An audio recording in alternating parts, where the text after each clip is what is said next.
Hello, hello, hello. Welcome to the Ask Ian show.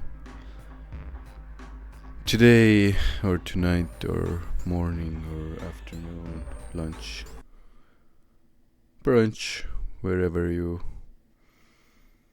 are in the world, it is the Ask Ian show. So, I'm starting to record this episode on. It's the 18th of November 2017. Now, in a lot of places, it's time for the new moon. That means the moon currently is the least visible to us. If we look at the regular cycles of the moon, of course there are eclipses when it's not visible at all. But right now I believe it's waning phase, and what that means is usually what I've observed is people's, and myself, people's emotions and the emotional state is quite on the surface. So everything is felt really strongly. Every kind of emotion is triggered very, very strongly, very, very quickly. There is not a lot of acceptance.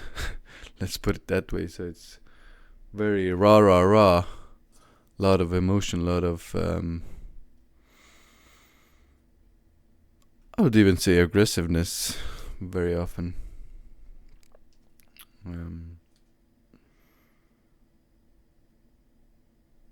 I forgot where I was going with this. Oh yeah, now I remember. So that's good. So during the new moon, or I would say during the full moon,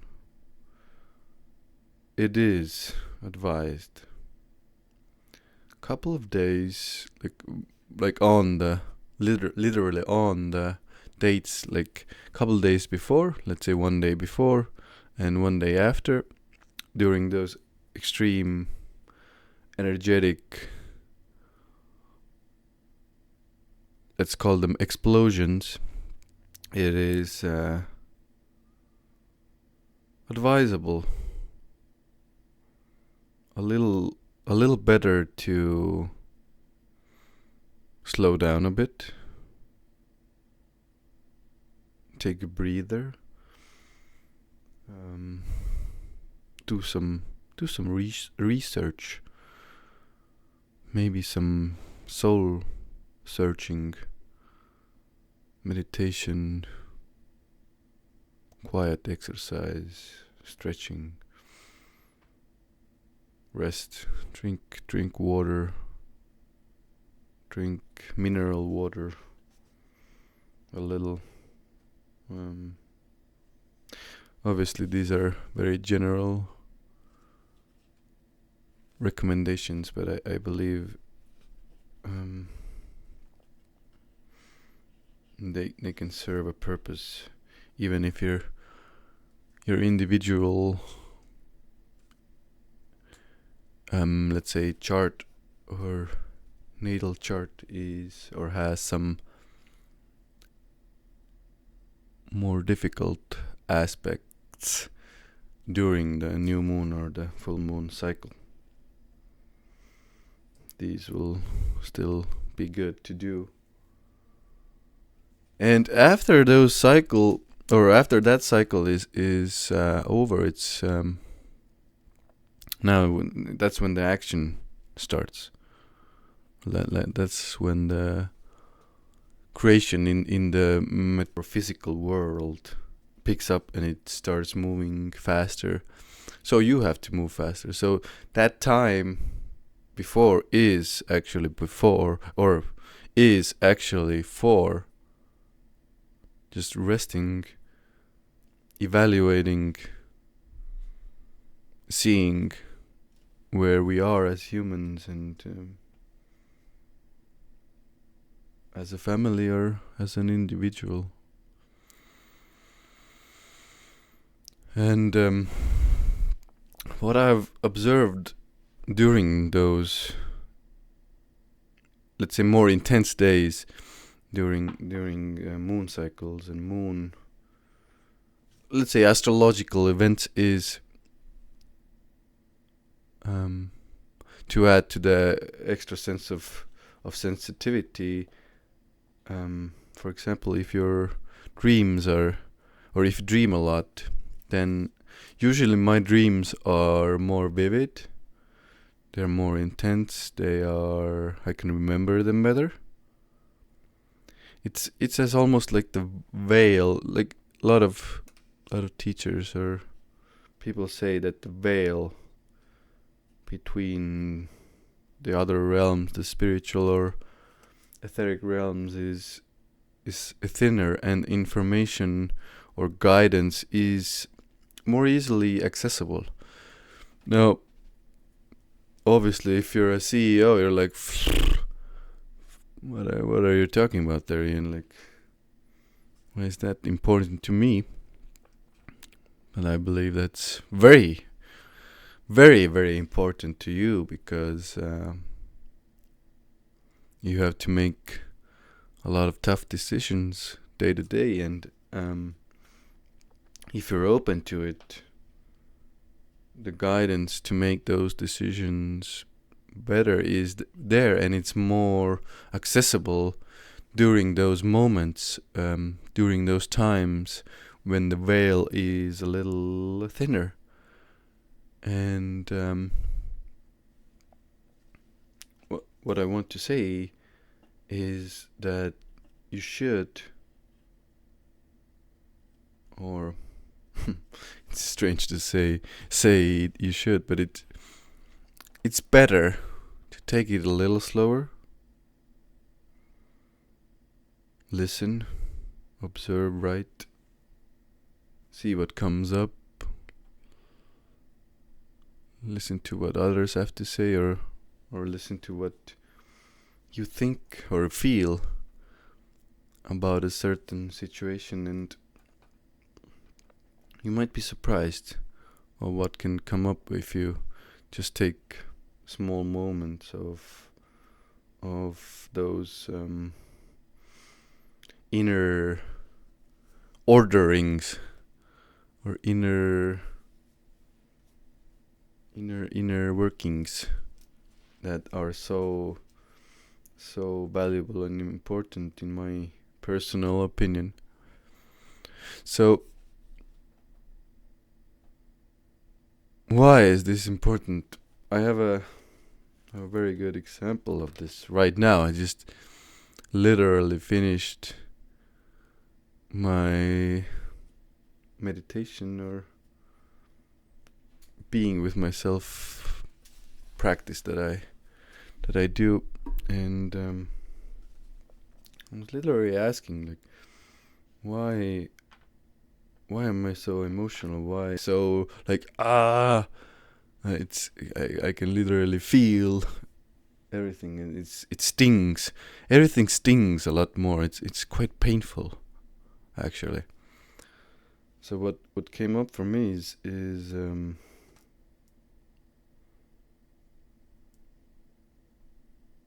like a belief, or a part of, let's call it a part of myself that I'm no good, or I can't do anything.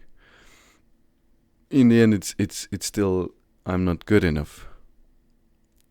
I believe a lot of people can relate to that belief, unfortunately, right now still. And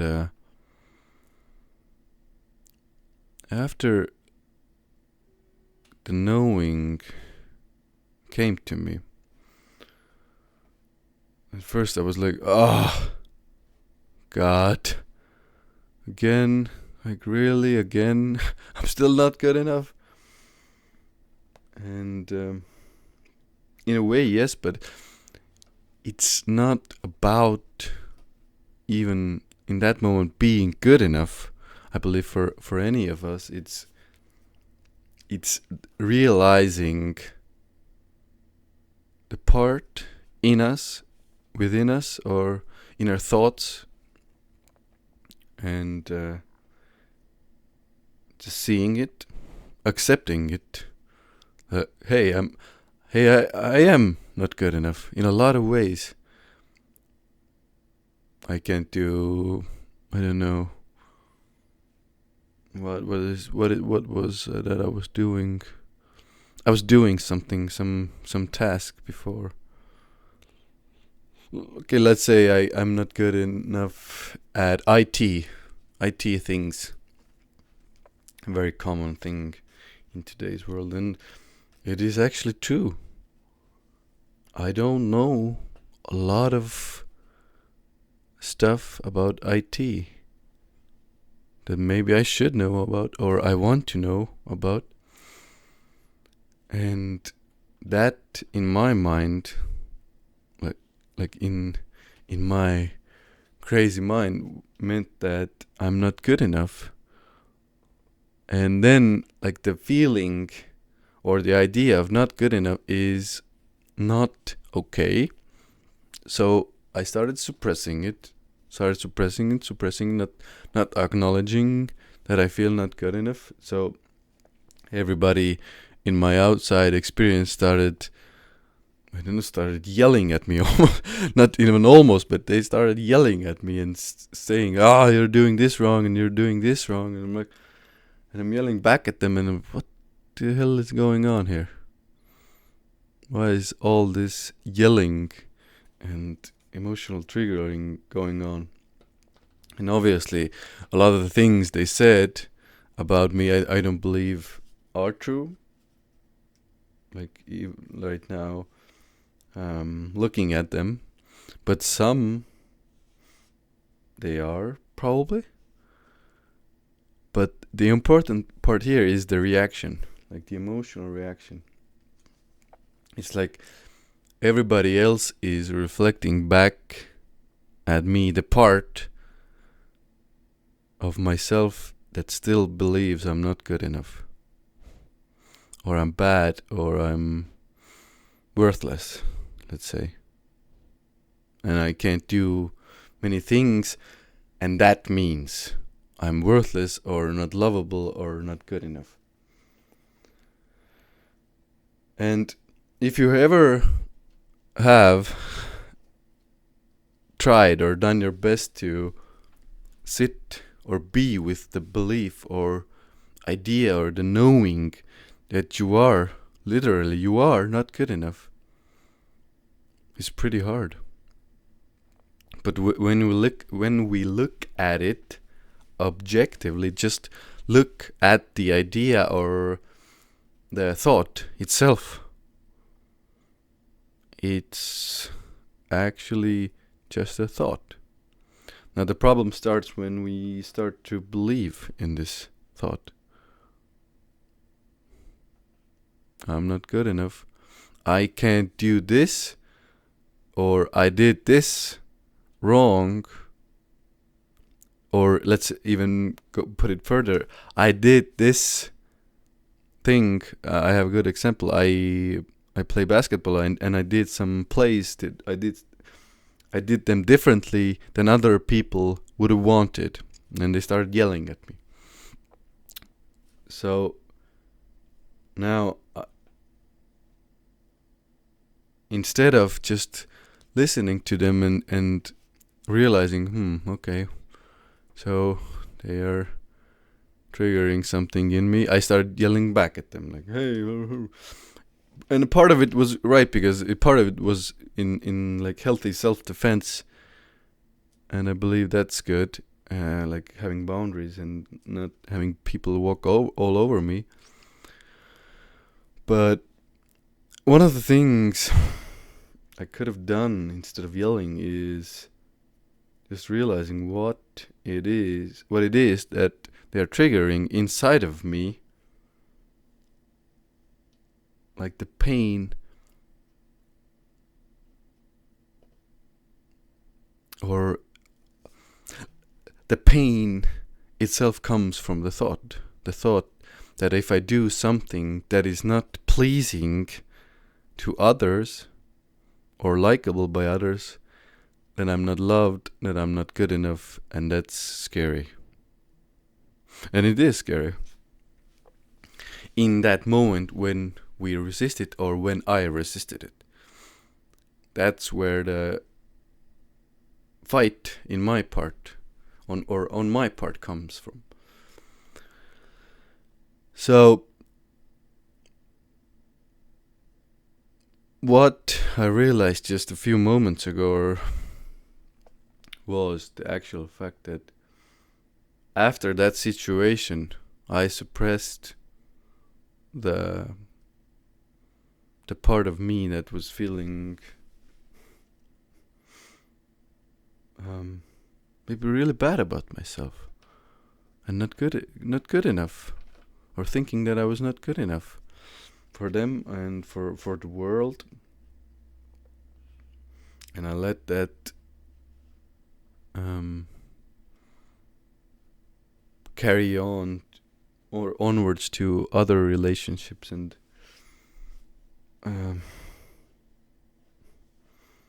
it resulted in many many meetings with my partner, and it's been quite intense.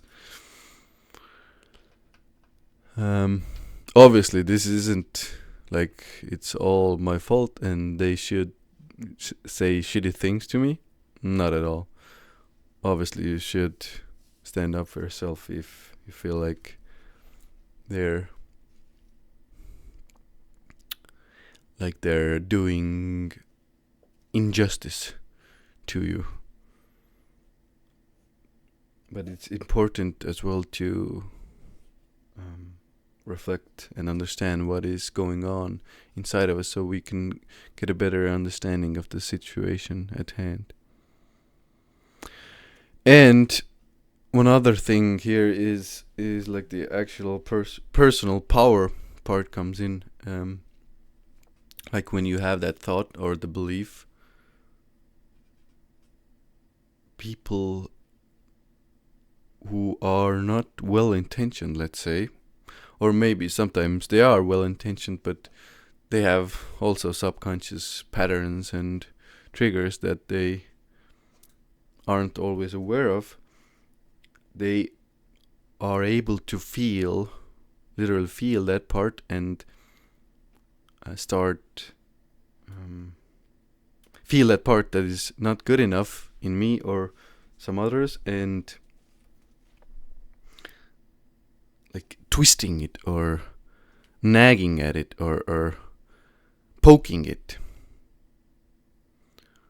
And in extreme cases it can result in control.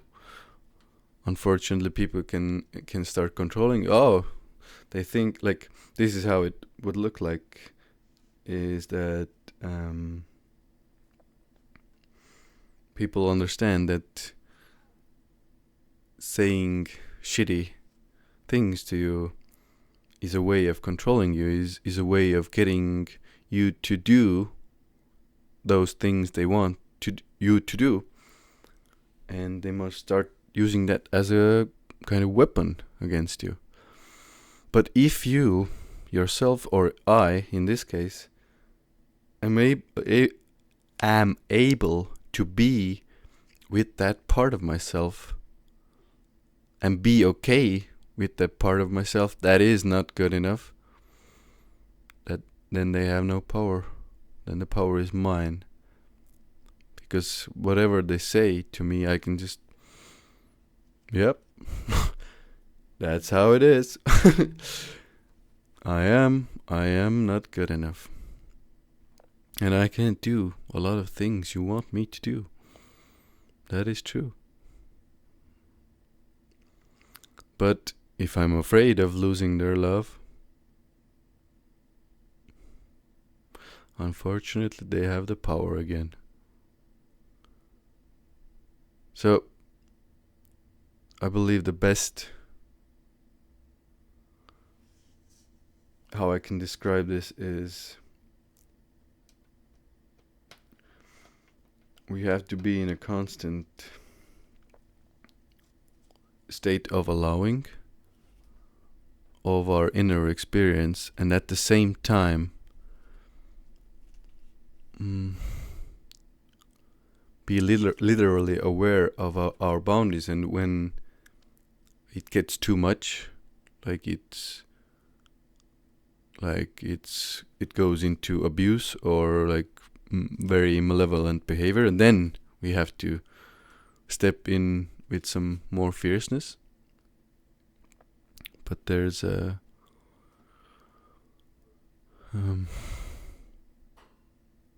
fine line here, and I'm not saying I'm always walking perfectly on it, but it is a learning experience to find that balance in it and with it. And one of the things I have to add here is whenever I am able to be with that part fully and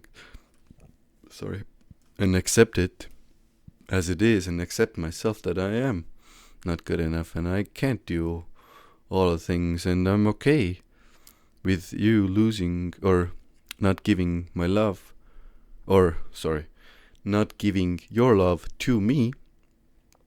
It is painful. It is very painful when you take away your love, when I can't do the things other people, or let's say in a partnership, the other person wants me to do, and I just don't know, or I haven't learned them yet, and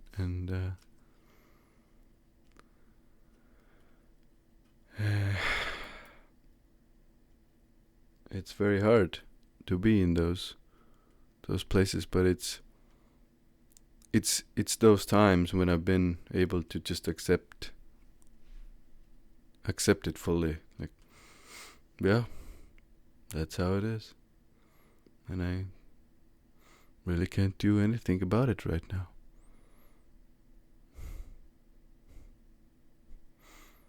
But if you still want to be with me, regardless, I'm fine with that as well. Like,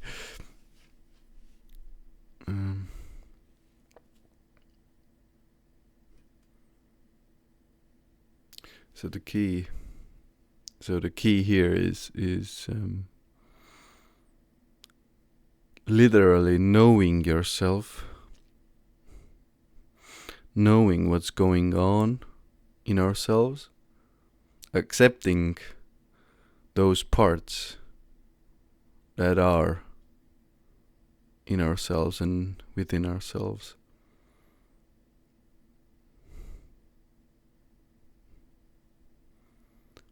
So anything anybody tells us actually is of no merit, almost. It's like a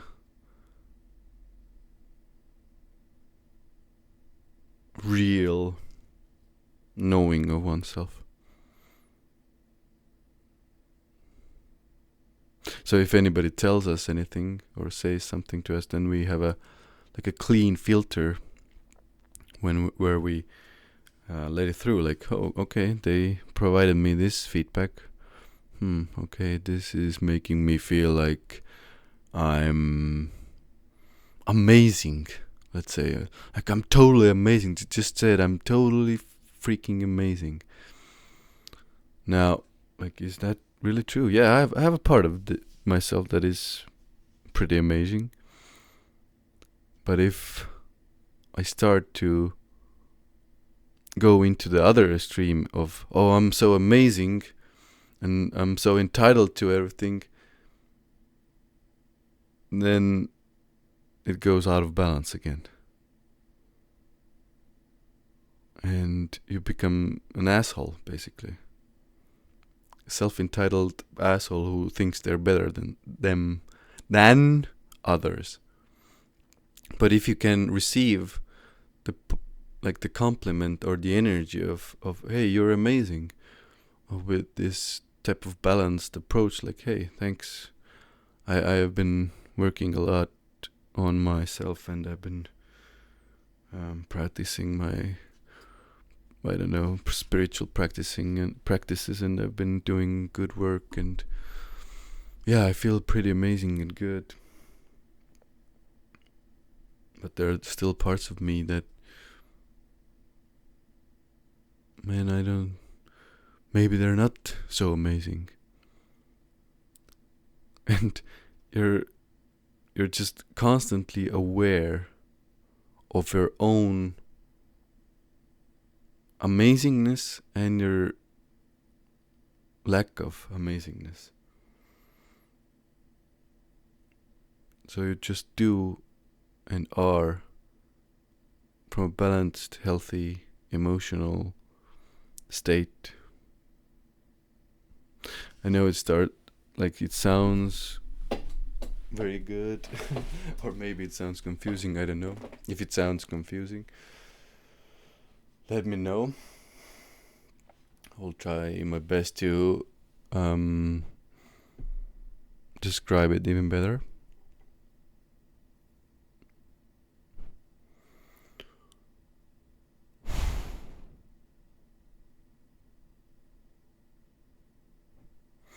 But it's just a matter of balance, actually. A healthy evaluation of our inner states, which actually all comes down to knowing of oneself. Like, if you know you're not good enough in some ways, and you accept you're not good enough in some ways, then people telling you you're not good enough in those things, it will sting, but it will be like, yep, I know, thanks for providing me with the feedback. Or sometimes like, hey, I didn't ask you for your opinion, so maybe you should fucking talk about your own things. But it's just a matter of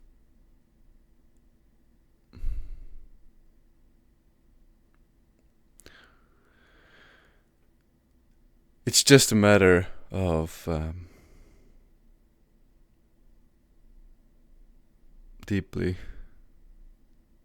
knowing and understanding yourself and your inner outer experience, what you are capable of, what you aren't capable of, what you want to be capable of, and etc.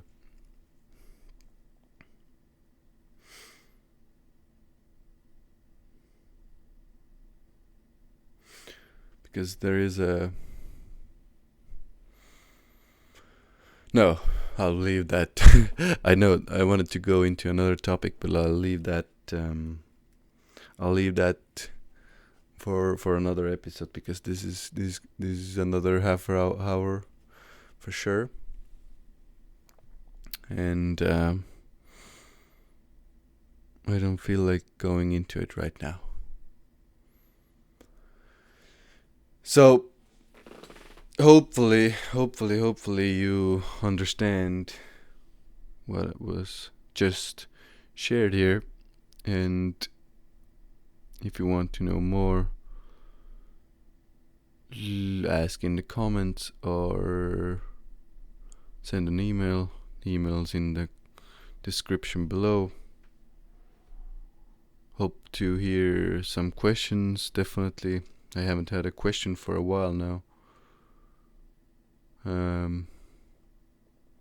maybe I can do an episode on a question soon again. And I believe that's it. Thanks for those of you who listened. Thanks for listening. And hope you're doing well. Bye for now.